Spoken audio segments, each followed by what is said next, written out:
Touch for Health was really geared for lay people. When I took the training initially, I was a mom with, I think my daughter was about 3 at the time, and I was really excited to learn some skills that I could use to help her. And I felt like as a mom, I want to be able to help my child when she's not feeling her best or if she falls down and hurts herself. And Touch for Health was developed really by a chiropractor with that intention in mind. His vision was that these techniques could be used by anyone, literally even children.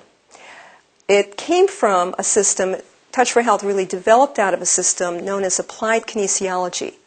And many of you here today have mentioned that you've seen an applied kinesiology chiropractor.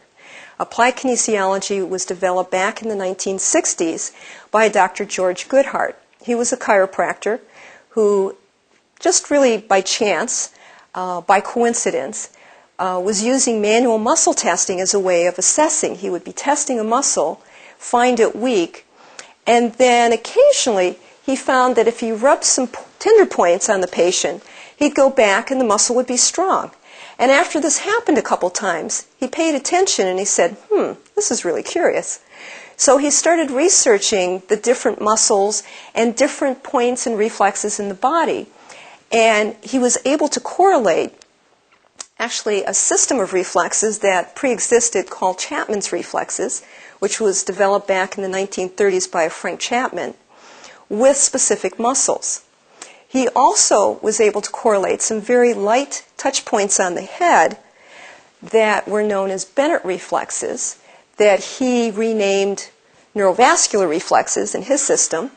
He also took the Chapman's reflexes and renamed them neurolymphatic reflexes, so we have actually a little different names for them now in kinesiology. But essentially what he found is that there were correlations with these reflexes in specific muscles, such that if you were manually muscle testing a muscle, that if you would hold the point correlated with that muscle, it would immediately strengthen the muscle. And the muscle strength would actually hold. It wouldn't go back to being weak once you let go of it.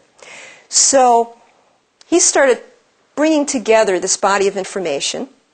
He also did something rather creative and very unique, is he correlated muscles with the Meridian system. Back in the late 1960s, we were starting to have more of an openness with China. And as probably most of you know, the acupuncture system has been around for approximately 5,000 years and was developed by the Chinese. And the correlations of the actual pathways, the Meridian system, which are the pathways that are run throughout the body, are correlated with organ reflexes and organ systems.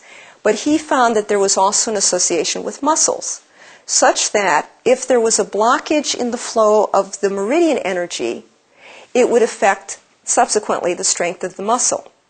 So he started to bring together this vast amount of research that he was collecting, and he called it applied kinesiology. It wasn't just about pushing on muscles and using the movement of the body, but actually applying all this knowledge in a very functional way to help muscles to really correct and to get stronger when they were weak. Now in Touch for Health, we generally like to use the words and terminology of lock and unlock because most people don't want to hear that they have a weak muscle. And maybe technically it isn't weak, it's just that the energy to that muscle is being blocked. But whatever, when you're testing it and the muscle isn't holding, and you hold a point or you rub a point or you trace a meridian, you can actually activate that muscle circuit to be turned on. And it's pretty amazing. When people first experience it, they have sort of an amazing experience of feeling that in their body. Dr. Goodhart took this information and he started teaching workshops, primarily to chiropractors and some medical doctors, because when you balance the muscles, it brought the body back into postural balance. Many times you can literally see changes in the body's posture before and after doing these techniques. And he came from the position in kinesiology that muscles work as a team. They work what we call synergistically. When one muscle is contracting, the opposing muscle has to relax, and that's how the body moves. Whenever a person has a tight muscle, Usually that's the muscle that most massage therapists and people put their focus on because that's where they feel the tension or the pain. For instance, runners often get hamstring cramps. And a lot of people assume that the hamstring is the problem. But in fact, what Dr. Goodhart showed is that it's really more of a problem in terms of its cause with its opposing muscle. Because when the quadricep isn't strong enough to continue to bring the leg up, its opposing muscle has to start to work harder. It's like if you work in an office and you have two people that work in the office. And one person comes in and says, like, you two, you work in the office together. And one day you come in and you say, wow, you know, that party last night was really great, but I'm just wiped out. I'm so tired. And poor Lisa here has to work a little extra harder, maybe take a couple of her clients for the day. And at the end of the day, who's going to be tired and feeling the stress, right? It's the person that had to compensate and take over. And so that's sort of how our muscles work. When one set of muscles isn't doing its job, the opposing muscles have to work harder. And so in kinesiology, what we focus on is really, we focus on strengthening the weak muscles. And by doing that, many times the tight muscle just naturally goes back to being balanced. And people say, wow, you never touched my hamstring, but it's so much more relaxed.